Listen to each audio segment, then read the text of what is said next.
O presidente Jair Bolsonaro disse nesta sexta-feira, 22, que o projeto que prevê excludente de ilicitude para militares e agentes de segurança será exclusivo para casos ocorridos em operações de garantia da lei e da ordem. Ele negou que casos como o do policial militar acusado de ter disparado o tiro que matou a menina Agatha Félix, de apenas 8 anos, possam ser enquadrados na nova lei.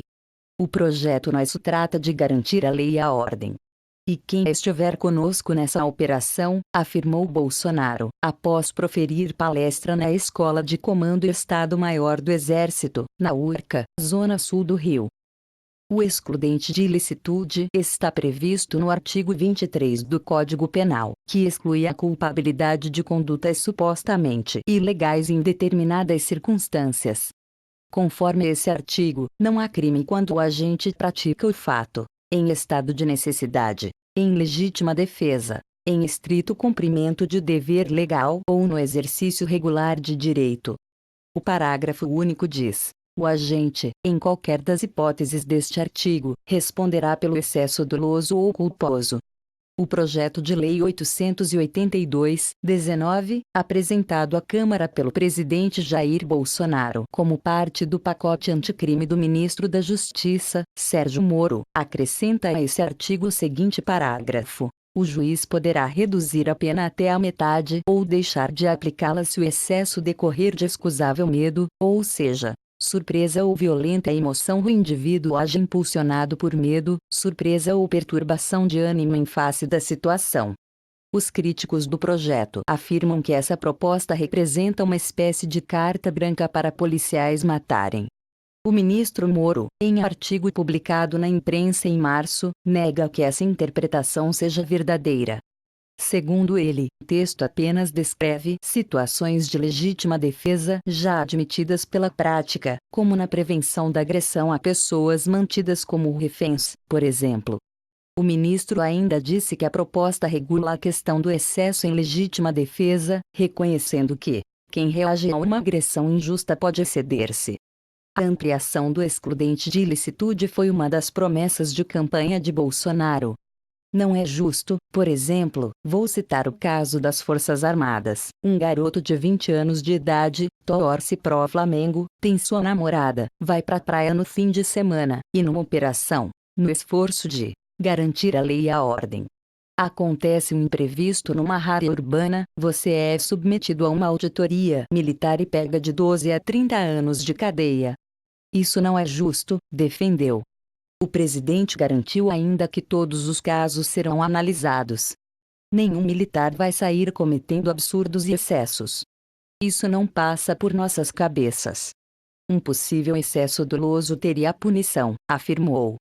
O projeto beneficia militares e agentes de segurança pública para que possam agir sem ter de responder criminalmente em operações para garantir a lei e a ordem, realizadas exclusivamente por ordem expressa da Presidência da República. As missões de garantia da lei e da ordem ocorrem nos casos em que há o esgotamento das forças tradicionais de segurança pública, em graves situações de perturbação da ordem, reguladas pela Constituição Federal, em seu artigo 142, pela Lei Complementar 97, de 1999, e pelo Decreto 3.897, de 2001, as operações realizadas exclusivamente por ordem expressa da Presidência da República. As missões de garantia da lei e da ordem ocorrem nos casos em que há o esgotamento das forças tradicionais de segurança pública, em graves situações de perturbação da ordem.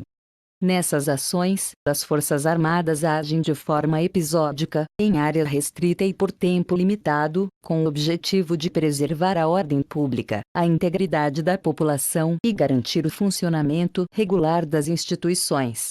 A decisão sobre a ação excepcional das tropas é feita pela Presidência da República, por motivação ou não dos governadores ou dos presidentes dos demais poderes constitucionais. Exemplo de uso das Forças Armadas na garantia da lei e da ordem foi o emprego de tropas em operações de pacificação do governo estadual em diferentes comunidades do Rio de Janeiro. Também, recentemente, o uso de tropas federais nos estados do Rio Grande do Norte e do Espírito Santo, devido ao esgotamento dos meios de segurança pública, para a preservação da ordem pública e da segurança das pessoas e do patrimônio. As Forças Armadas também atuaram nos limites legais da garantia da lei e da ordem durante a Conferência das Nações Unidas para o Desenvolvimento Sustentável do Rio de Janeiro, Rio 20, em 2012. Na Copa das Confederações da FIFA e na visita do Papa Francisco à Aparecida em São Paulo e ao Rio de Janeiro durante a Jornada Mundial da Juventude, em 2013, na Copa do Mundo de 2014 e nos Jogos Olímpicos Rio de 2016, ambos no Brasil. Além disso, as operações da garantia da lei e da ordem são adotadas para assegurar a tranquilidade e lisura de processos eleitorais em municípios sob risco de perturbação da ordem. No início de 2014, o Ministério da Defesa publicou um Manual da Garantia da Lei e da Ordem confeccionado por assessores civis e militares, com o objetivo de padronizar as rotinas e servir de instrumento educativo e de doutrinação para as forças preparadas para atuar nesse tipo de ação. Concedem provisoriamente aos militares a faculdade de atuar com poder de polícia até o restabelecimento da normalidade. Nessas ações, as Forças Armadas agem de forma episódica, em área restrita e por tempo limitado, com o objetivo de preservar a ordem pública, a integridade da população e garantir o funcionamento regular das instituições.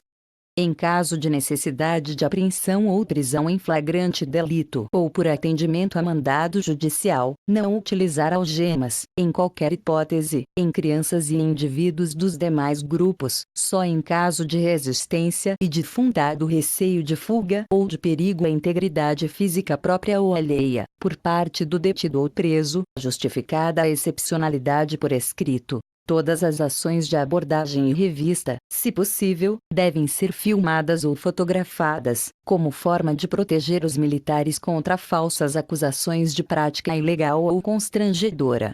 O militar deve, no momento da abordagem, assumir o controle da situação, emitir ordens curtas e claras, evitando assim dificuldade na compreensão por parte do abordado. Despacho decisório. Todo militar deverá ser identificável, sendo responsabilidade do comandante da operação estabelecer formas de cumprir essa regra, sem colocar em risco a segurança da tropa.